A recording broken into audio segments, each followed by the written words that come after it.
You didn't notice, did you? You didn't notice when you pretended to be asleep in the car just to have your mother carry you up to bed for the last time. You didn't notice when you ran to the door and yelled "Daddy's home" after work and he picked you up and spun you around for the last time. You didn't notice when the rain washed away your chalk drawings on the sidewalk and you never went back out there to color hopscotch again. You didn't notice that when you dried off after you danced in the rain and jumped in the puddles, you started caring about makeup and hair getting ruined and you never went back out. You didn't notice that you hung up those plastic play phones and never opened it again. You had a real one now and it was not a toy but an addiction. You didn't notice that you put on your shoes after playing in the ball pits and you never took them off again. You didn't notice when you ate ice cream for the last time without counting calories in your head. You didn't notice when you had your last fight with your sister about who got the passenger seat before you started arguing about who got to drive the car. You didn't notice when you stopped believing in Santa Claus as the magic of Christmas was replaced with material wish lists. You didn't notice when you stopped believing in a monster that lived under your bed as it started to come out in the reflection of your mirror. You didn't notice when you went to field day for the last time, when you got your last participation trophy, when you kicked your brother's seat during a road trip for the last time,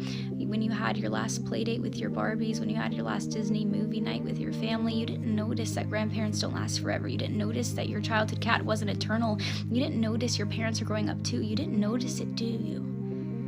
You didn't notice that you grew up, but you notice it now, don't you? You notice it every time you look in the mirror and you are shocked because your reflection doesn't look familiar. You look older, you look tired, you look like it's been centuries since you let your imagination run wild. You look like you don't even remember what it's like to be a child, and you notice that every time you look back at pictures and you notice how you were at the age that little you was always wishing for, and you notice how you never thought you would make it this far. Adulthood was as fantasy as the games you would play, but here you are, and you notice it now, don't you? The time goes by too fast.